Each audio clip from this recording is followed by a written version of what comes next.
Hello, and this is a one-off special, I suppose, although I think that we're going to do more like it. Basically, this is the Mjolnir at the Movies crowd, but there's only two of us here today. Neil is sadly busy, and so James and I thought that we would do something a little different, a general discussion on something, and we'll probably do some of these whenever one of us is not available. So James and Neil might do some, and I might do some with Neil, depending on who's available and so on, or rather who's not available, because when we're all three of us here, we'll be doing the Mjolnir at the Movies thing. So I hope that I've not rambled too much and that's cleared that up. So what we're going to do today is we're going to have sort of a little general look at the alt-right. Now, I've been on the fringes of the alt-right since it really first began, because I sort of precede the alt-right in that I've been involved in the right originally in politics long before that emerged. So and really I've been concentrating on cultural struggle, and the alt-right allegedly has been involved in that, in the cultural side of things. Now, James, interestingly, he's created this wonderful little advert for Mjolnir at the Movies quite recently.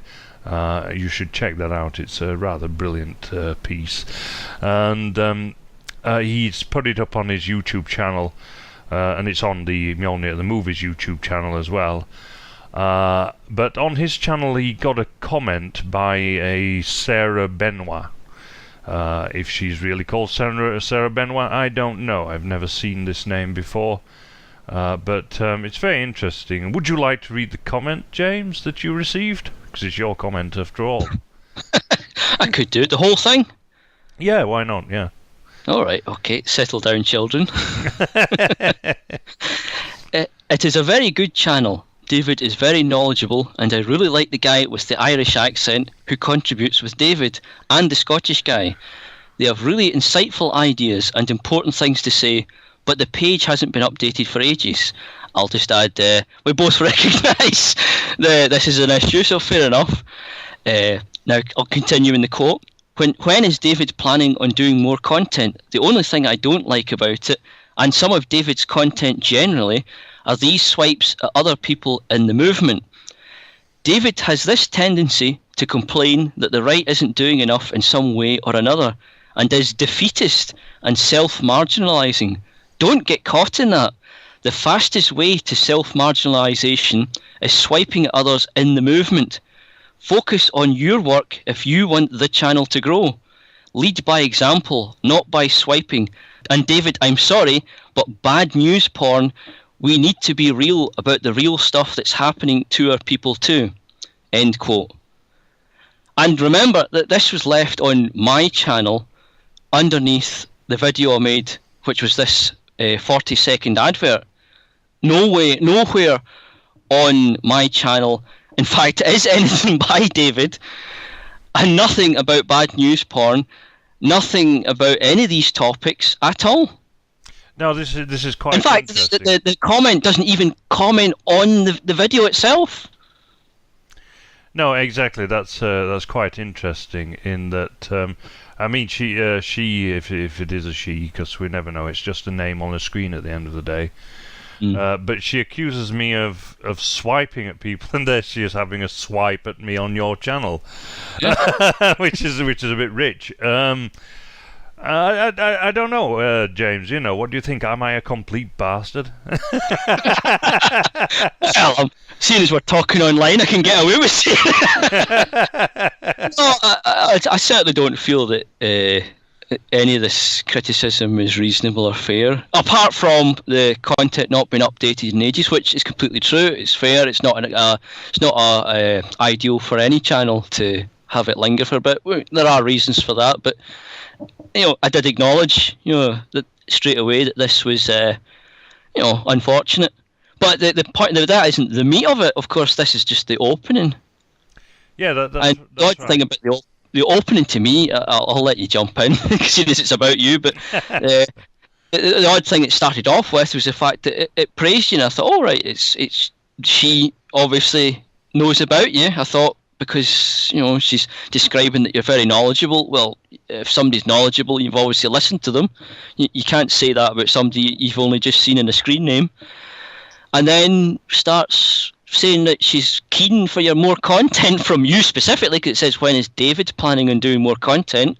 So wants more of your content, but then says that what she doesn't like about David's content generally, and then the second paragraph, which, as we read out, was basically just a big old shite on your head.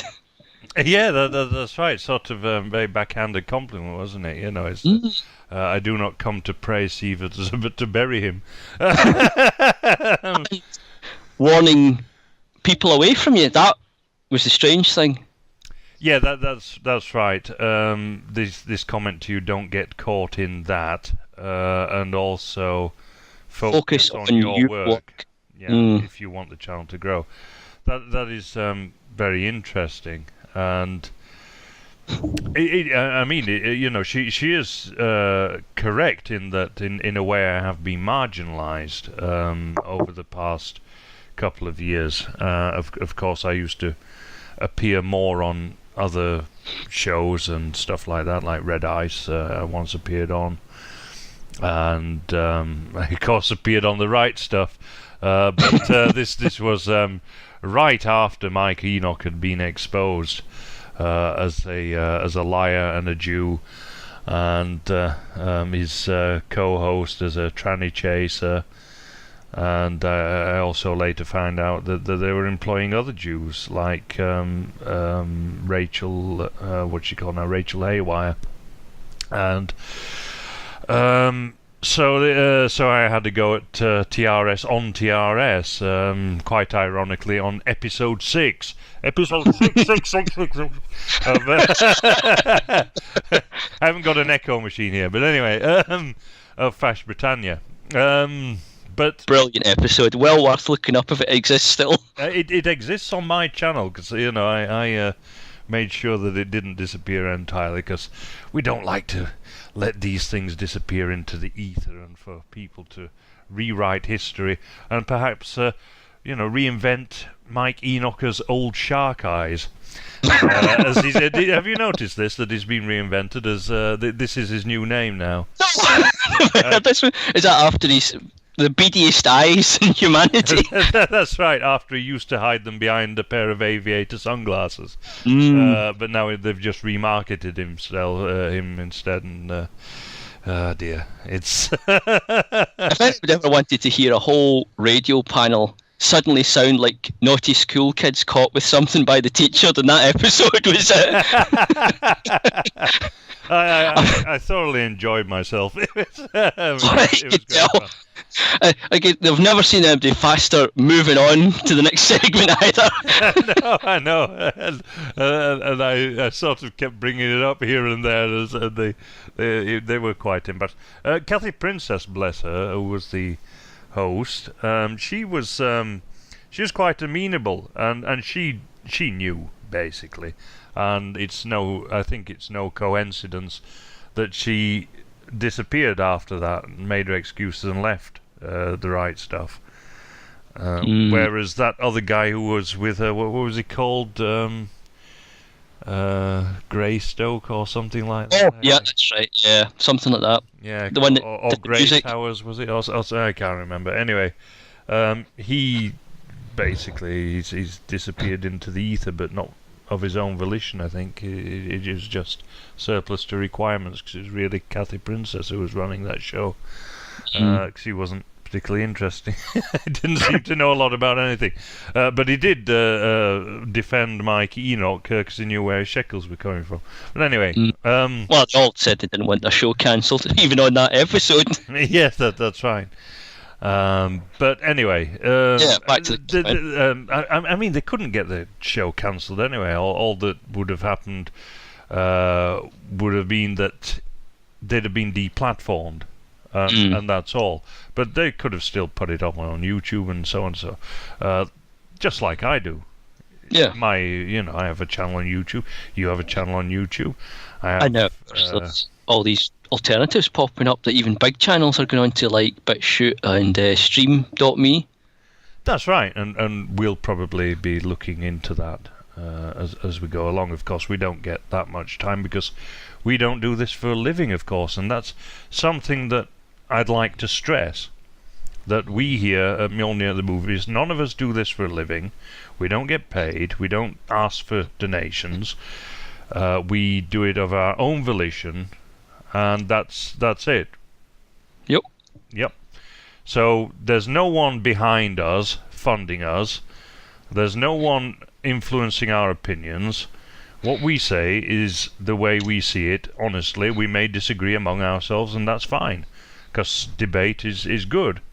We disagree on some of the films and so on. Neil might think that Equilibrium's a bit better than I do, and so on.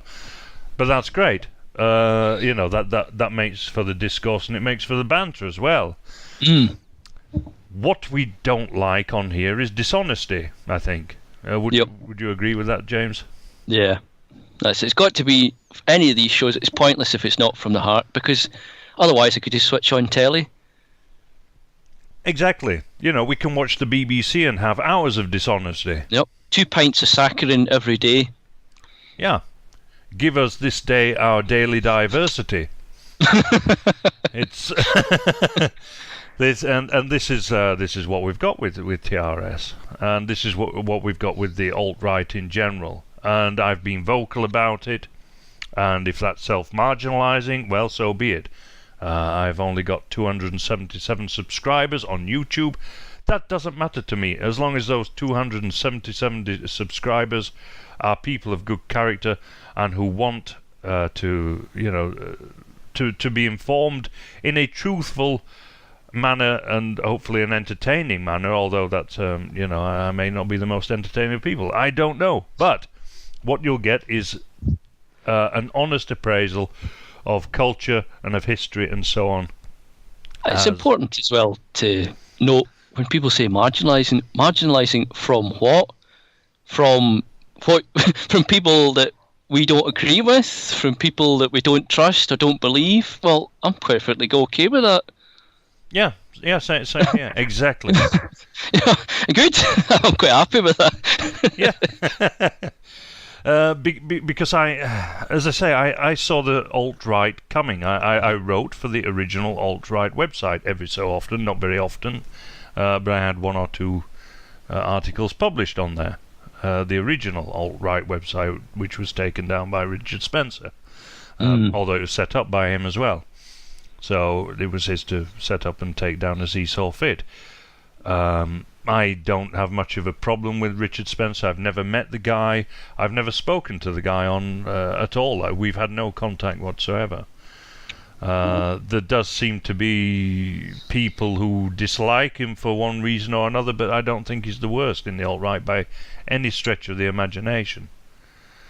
And if someone can prove me wrong, then they'll prove me wrong. But that's interesting as well, because there are a lot of people who have a big swipe at Richard Spencer, but they don't get accused of being self-marginalising and so on. Yeah. That's interesting, then. Even among some of the usual sort of clique that go around all the various podcasts and shows, they're quite often willing to take a swipe at him for various reasons, maybe personal, sometimes quite personal, not just political. That's right. It or his appearance, or the way he sounds, or things like that, or his background. Yeah. You play the hands that you're dealt in life, and he obviously comes from a wealthy upper middle class family. I don't hold that against him. That's who he is. That's where he comes from. Can't change You can't go back and change his childhood. No, that's right. And so to have a go at him for that is quite ridiculous. What I have a go at people for is when I think that they're going down the road of retardation. And we've seen that quite a lot. And this is why I have a go at people. I don't have a go at people for no reason. I don't have a go at people because they don't quite look the part, or they have some kind of a thing that they're interested in, and that might not be up people's street. It might be train spotters or something like that.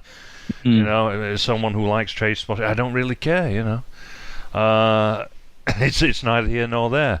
Or if they're a bit uncool or something like that. I'm not really bothered about that. What I'm bothered about is the movement as a whole.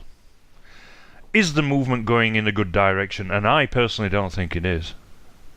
I don't think it is at all. I think that it's regressing and degenerating, and it's looking more and more like a mirror image of the left.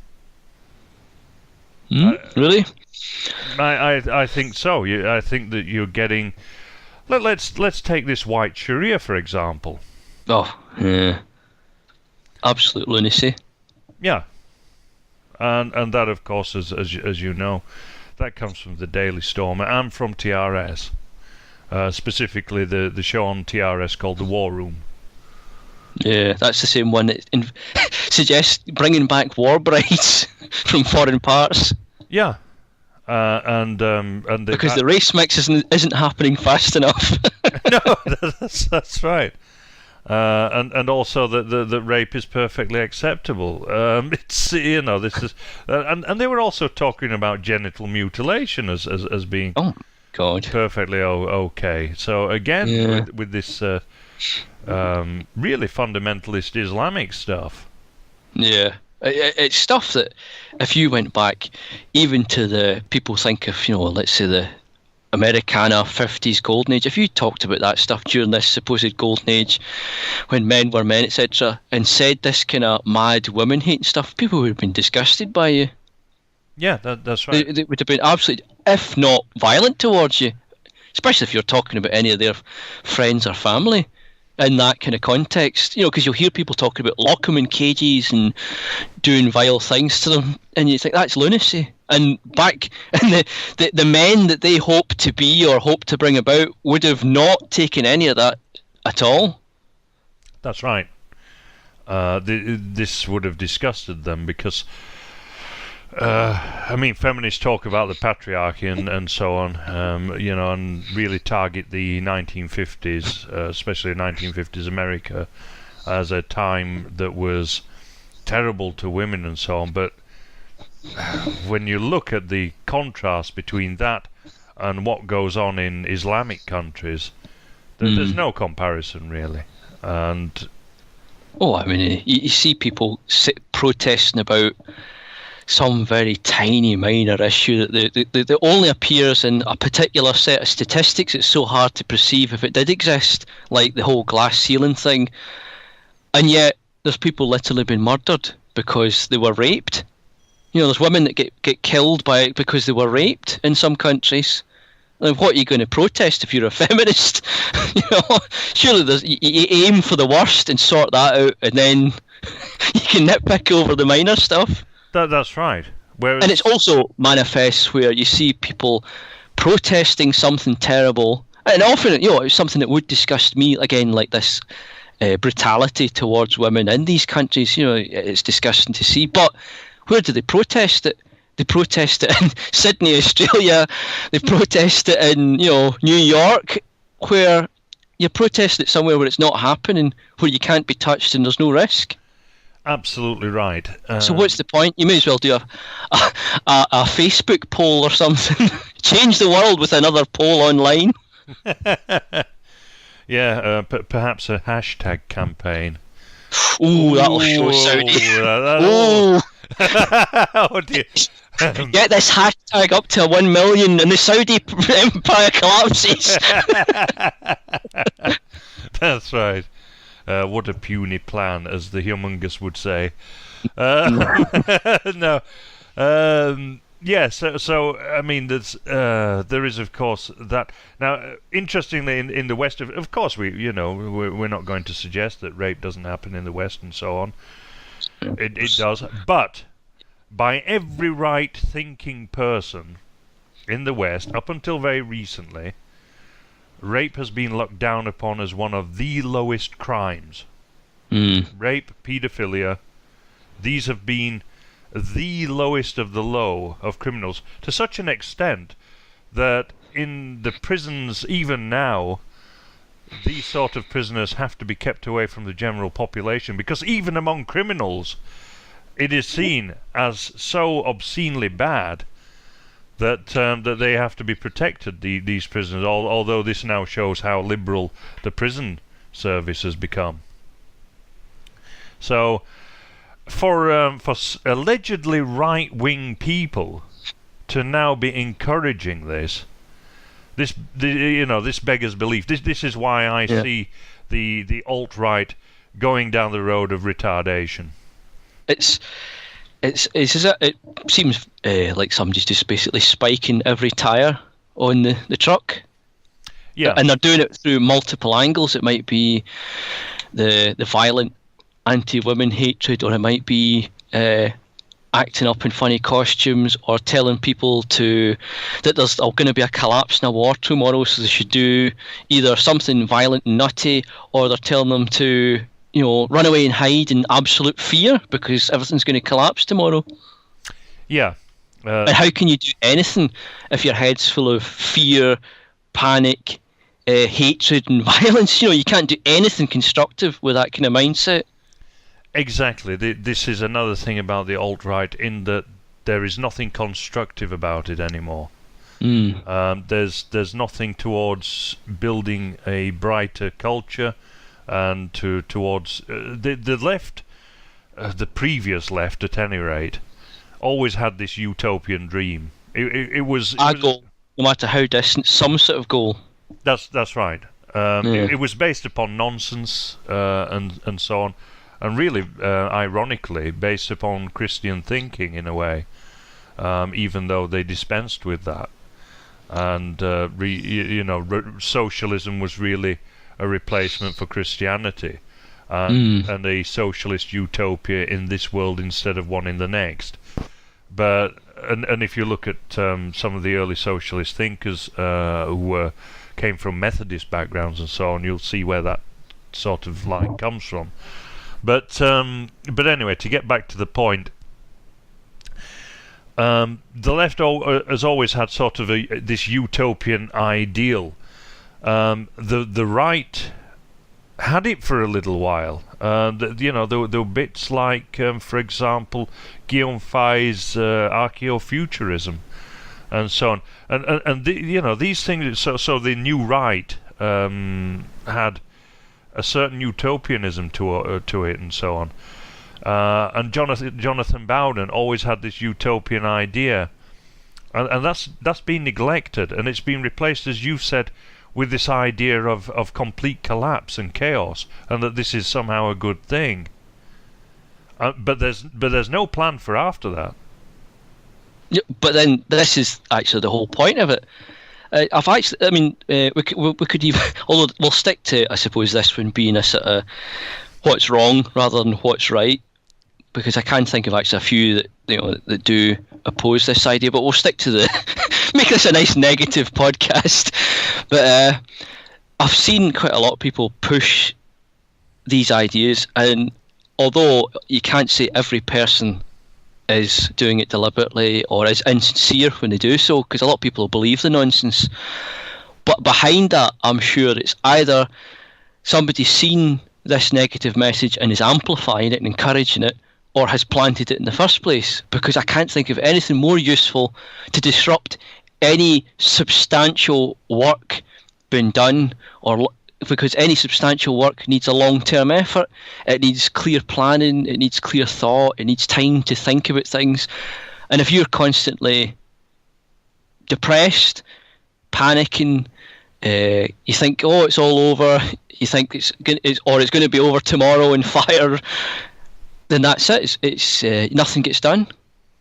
Yeah. It's like masturbation in politics. Yeah, you're right. We'll come on to the masturbation in just a moment. We are going to talk about positive things, though, towards the end, because I think that's important. There are definitely some good people who've recognised the same things we are seeing, which it gives hope as well. Yeah, absolutely. Because going back to masturbation, one of the things that I've despised, and this Sarah Benoit talked about. And she said, and David, I'm sorry, but bad news porn we need to be real about the stuff that's happening to our people too. Well, you need to inform people who are not of of our politics. You need to inform the masses, yes, but that's not happening.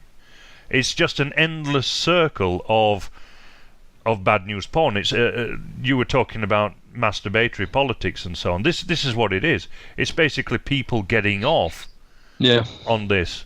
They're going in there to get their thrill every now and then. It's the same as some of these magazines that show you fat celebrities at the beach, or some celebrity drunk and misbehaving. You can get a titillation at the grotesquerie, or somebody else's misdoings. Yeah. Or it's just like the masochist with his sort of little magazine on whips and chains and stuff, or whatever, whatever else they get up to. There is a 50 Shades of Alt-Right. Yeah, that's right, 50 Shades of Alt-Right. There's the name for the podcast. Well, this actually that's pretty good. That's inspired, right? Yeah. Anyway, I've lost my thread now. It's 50 Shades of Alt-Right. Yes. The 50 Shades of Grey film is actually very interesting and book as well, because how many has that sold? It's been marketed to the masses, and they've lapped it up. That's where we are now. We're at a point where masochism is now accepted, where people have become masochistic. And this is what's happening on the alt-right. People are becoming masochistic with this bad news porn, and they're becoming more passive, and they're readily accepting it. And there's a danger that they're becoming numb to it as well. Absolutely, yeah. Or even enjoying it after a while. Yeah. And which I have seen. I've seen this happen. Yeah. Yeah. I mean, I've seen cases, I'll not name any names, but I've seen cases where people have watched various white people, usually young girls, on holiday where they shouldn't be from our point of view, but not because they've not got the freedom, obviously they have, but we wouldn't go there because of the dangers either. But they go there naively because they're raised in that society, they believe the propaganda they're told, and so they go there. I personally don't feel that's their fault, it's the fault of the society they're in, but they go there, something terrible happens, and often you'll hear about the story, or occasionally there's some horrific recording of it. Now, anybody that's from our point of view and wants the best for our people and actually cares about us, because if you care about us, you've got to see us at least as some kind of distant extended family. That's what this is about. Otherwise you end up devolving into some petty madness. But if we're an extended family, you don't revel in misery and suffering of these people going abroad. You say that is a terrible thing and shows the flaws in the system, and it shows why things need to be changed. It's tearing itself apart and harming people directly. You don't watch it on a supposed right-wing podcast, laugh about it, and as if it's great entertainment. I mean, what if these people were our cousin, sisters, brothers, or whatever, directly, real family? Are we meant to say, oh, well, I watch this podcast, so right enough, I'll just laugh at my own family dying? Exactly, you've hit the nail on the head there. And I saw many comments after these two girls had been killed, and they were laughing at them. They were laughing at them, and that can't be right. Why would you laugh? As you've said, why would you laugh at this? Why would you take delight in this? And again, coming back to there is a concerted attack on women in the alt-right, I think. Yeah. And this concerns me. It's a deliberate wedge. Yeah, a deliberate wedge, you're absolutely right. And it's being pushed through a reaction towards feminism, and I can see why there would be a reaction towards feminism, because feminism is absolutely barking. It's been extremely damaging to men. It's been extremely damaging to women as well, though. We mustn't forget that. And it's been a lot of the really harshest stuff in feminism has been pushed by people of a certain ethnicity, of course, and many of whom have been male. But of course they've been alien to our race. So, and they financed it and so on. And I think that MGTOW is also like that. And I have always been against MGTOW being included in the alt-right. It is self-defeating by definition. Because how can a generation of men get anywhere with no women? Well, where does the movement go after that generation?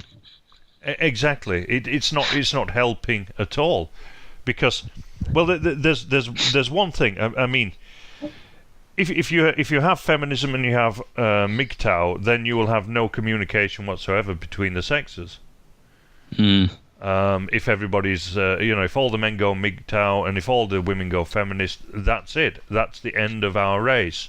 Yep. Because they will see each other as the enemy. The other thing is, what about all the women who are not feminists?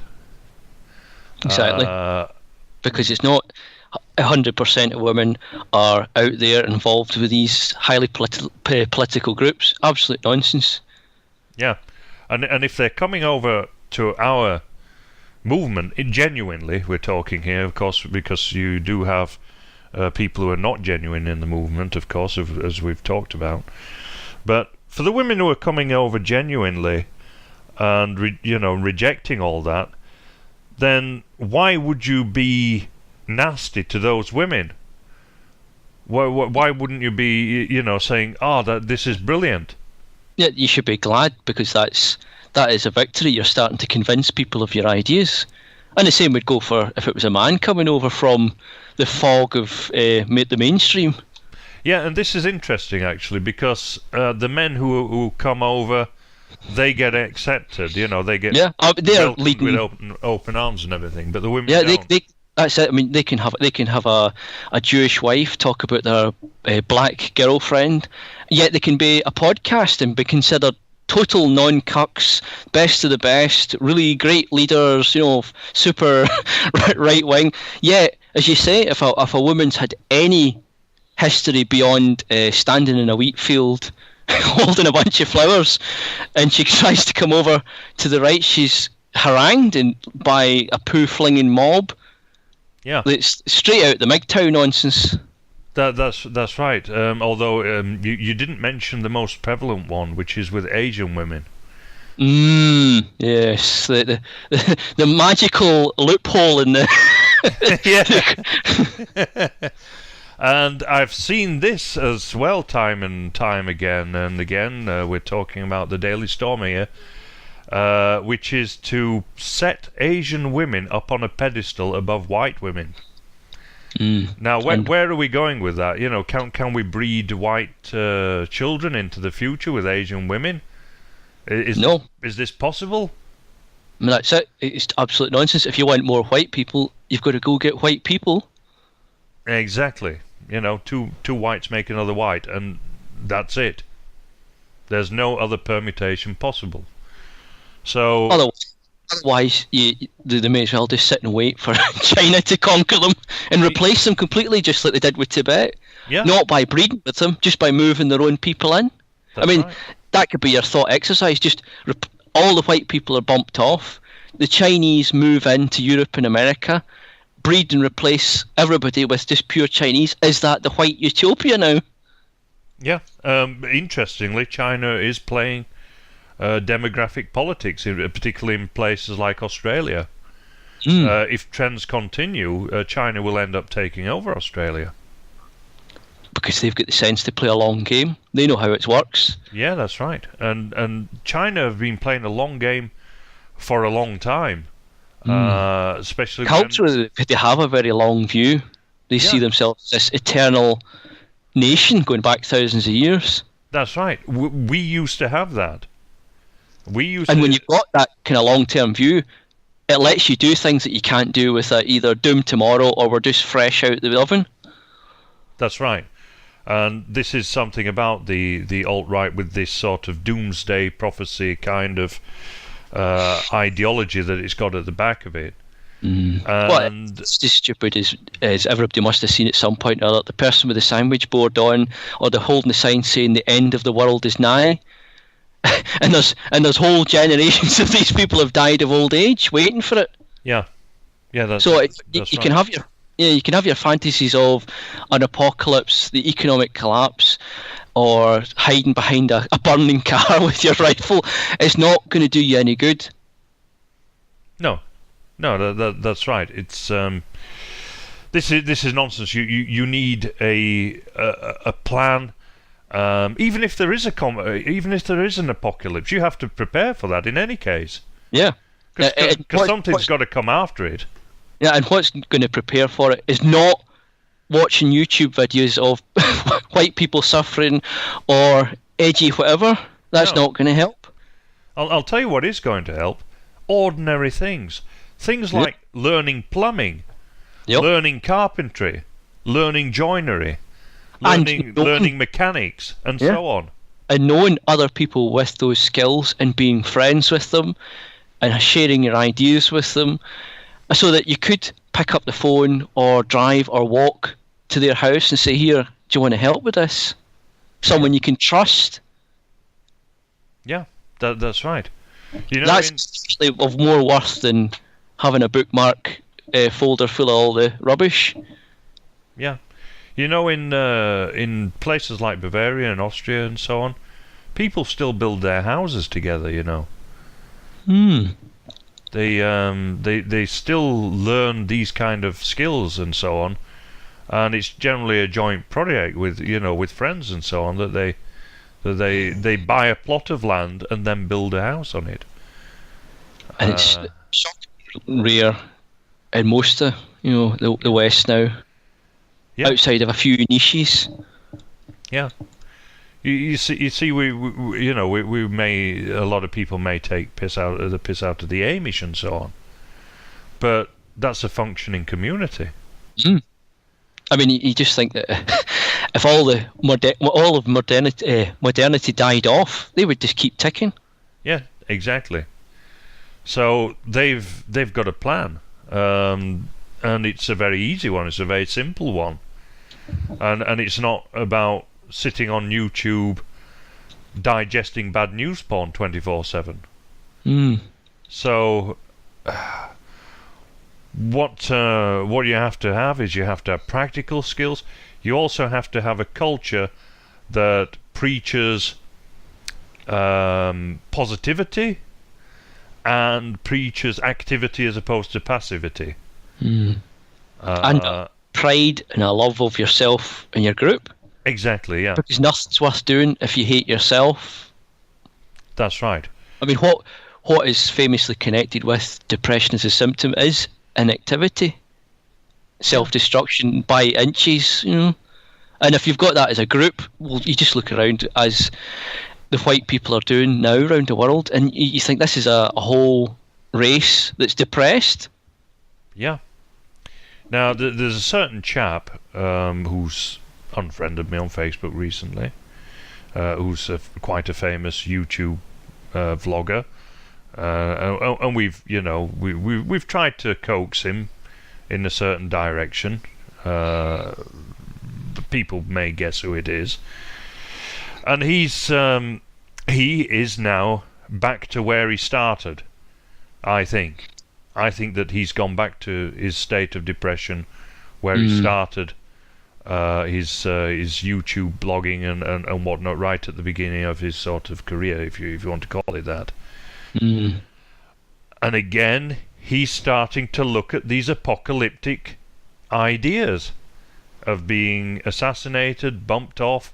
The establishment, they control everything. They'll never allow anything to happen, and so on. That's it. So why even bother? That's what it always comes to. Yeah, exactly. But I know, for example, that I created a reasonably successful magazine that Hope Not Hate did not like. And I, for a few years, I don't know if I'll be featured in this year's because I haven't been that high profile in the last I'm year. sure But, you'll at least get a nomination. yeah, well, it's always refreshing, to realise that I've rustled their jimmies a bit. But I used to get put into this booklet that they ran every year called "The State of Hate." This is the British Antifa. The name kills me. Say what? Name just kills me when I hear it. Yeah. Now I'm still alive.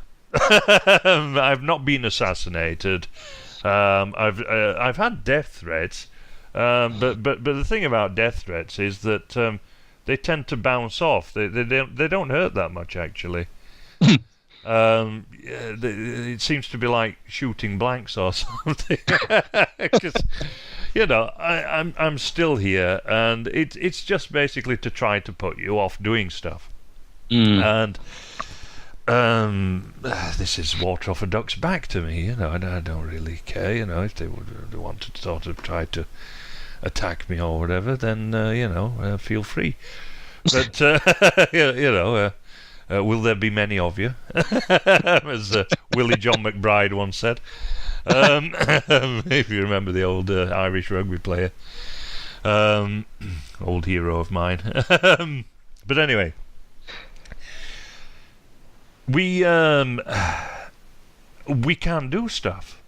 And it's amazing what even one person can do. Yeah.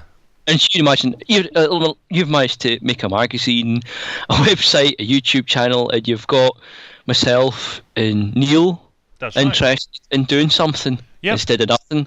Neil and I are currently it's Neil's project really. And I'm sort of I've helped out with the lyrics of this music project that he's got going. And I'll tell you what. I'll put an appeal out as well that we need a singer because neither of us can sing. We'll make a pinned comment as well under this for that. Yeah, we'll do. Yeah. I put a thing up on Counter Currents, but I didn't get any serious takers, which is a shame because Neil has made some fantastic music there. Is it a male or female voice we're looking for? We're looking for a male voice. Neil envisages someone like John Anderson. From Yes, if you remember him. You can look him up on YouTube anyway. Fantastic voice on him. But yes, someone of a higher range of male voice we need. I've got someone when we start doing female voices, so that's fine. Brilliant. Because as I say, we are expanding, and we will be expanding into various ventures. Hopefully we'll be looking at doing proper films at some point. Not in the near future, but we have one eye further along the horizon. Which is far better than sitting looking at bad news. Exactly. And for all the listeners, remember that everybody's doing these things outside of work, outside the rest of their life. It can be done. Yeah. And this is important, actually, that Neil, you and I, we all have regular jobs. And this is a good thing. Because this gets us out into the real world and we have a real appreciation of how the real world is. And I'll tell you what, most people out there haven't a fucking clue about Antifa or the alt-right or whatever. Not a Scooby. I mean, most people barely know about mainstream politics. That's right. They're not going to know about internet, TIFFs, e-celebrities and all the rest of them. It's nobody. Or even the ones you think are really big. Oh, he's got 200,000 subscribers. Spread across a globe of 7 billion. It's nothing. No, that's right. And it's not to belittle the people that achieve. That's a fantastic achievement in their own, sense. Obviously, when Mjolnir at the movies has 200,000, we'll be very happy. But it's you've got to be grounded in reality, that if you walk up and down the street and ask people, even with those numbers, most people won't know. Even PewDiePie, I can go down a street and ask people, have you watched it? Some people may have heard of him. I might find one person that's watched him, but most people will be confused when I ask about him, or his memes or jokes. That's right. And that's the biggest with tens of millions. Yeah, if Antifa were to dox me, for example, and they said, that's David Yorkshire, people would turn around and go, who? Is that the guy that makes the bridies and pies?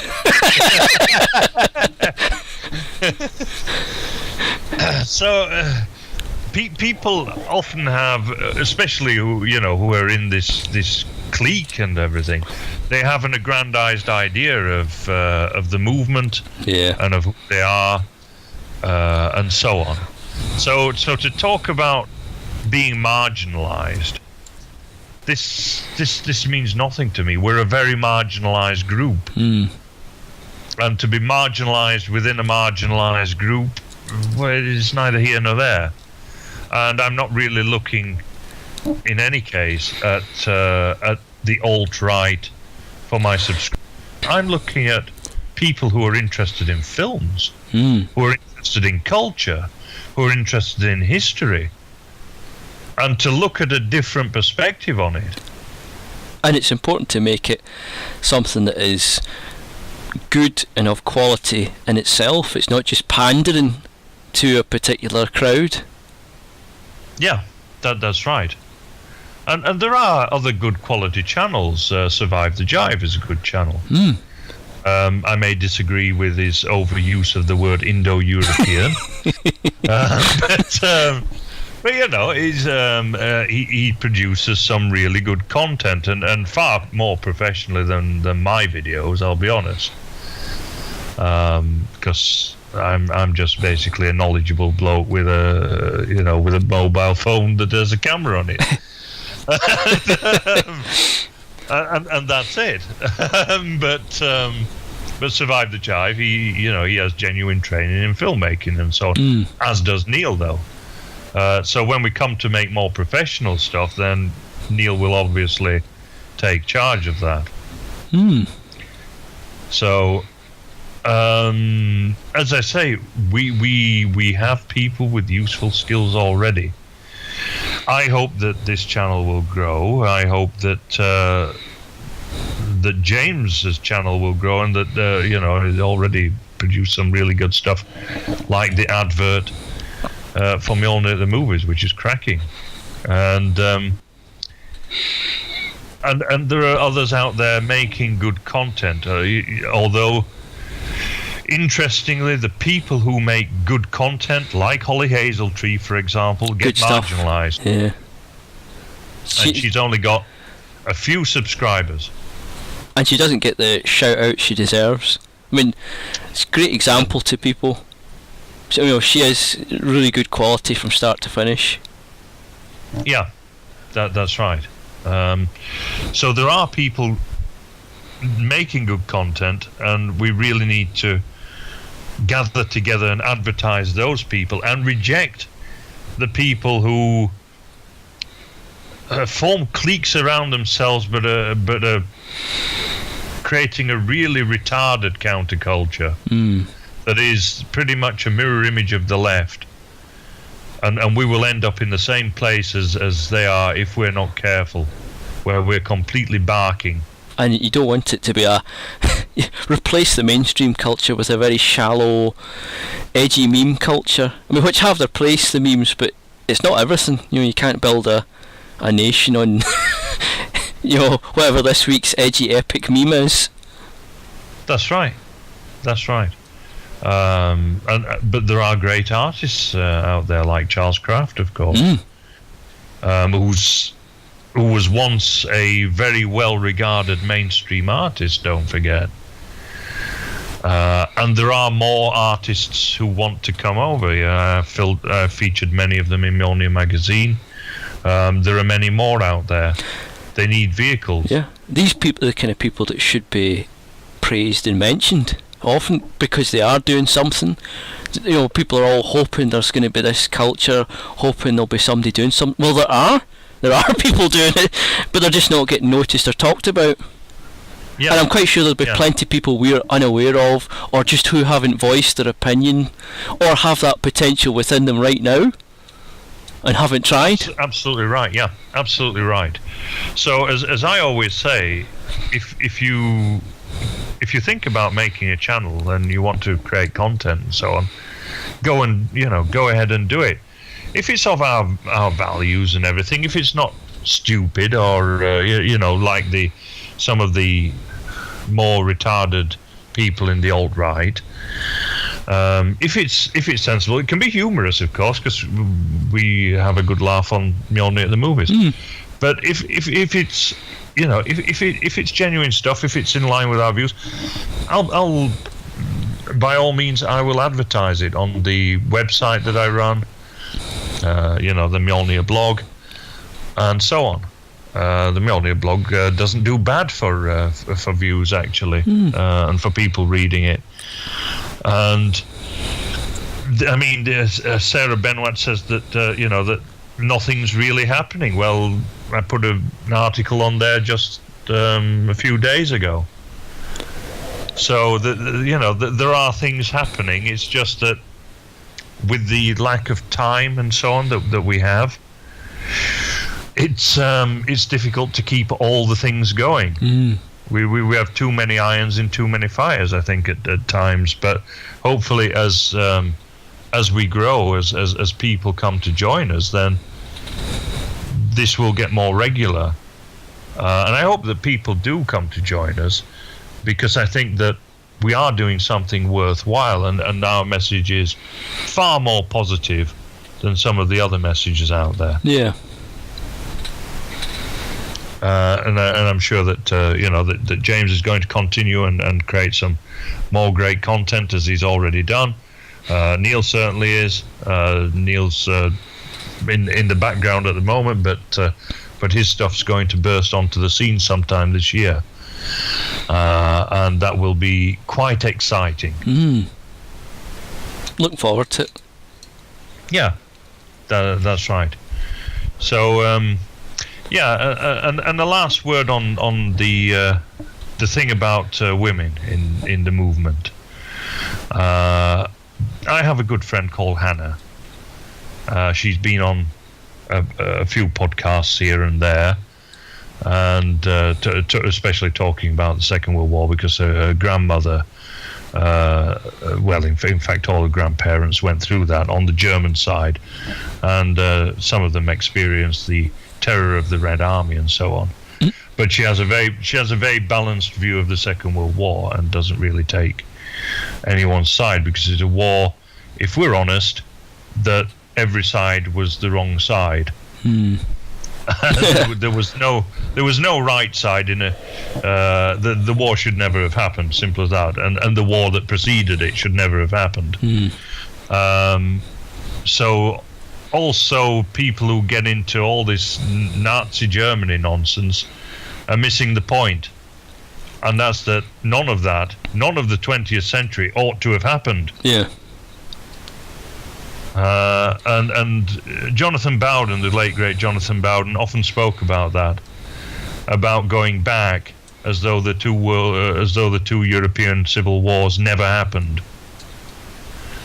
And that would be a good thing. So to get involved in all this Third Reich nonsense and everything, it's often people from the Anglosphere who get involved in it, ironically, as a sort of another form of white guilt, I suppose. Yeah, I was just going to say the same. It's a sort of guilt. Yeah. And this is why I don't get involved in it. I think that, again, it's extremely unhealthy. But to return to the original point I was making about Hannah meant she's a student, although she's a little older than a lot of students, but still quite young.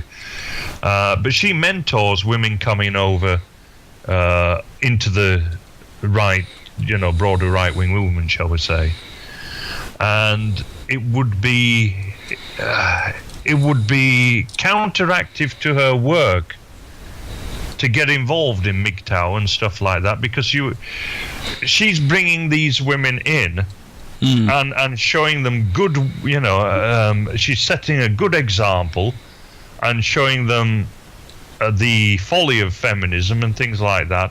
And for MGTOW then to chase these women off, and for these women to say, look at these people, the feminists were right. That's it. It's pure folly. Pure folly. Yep.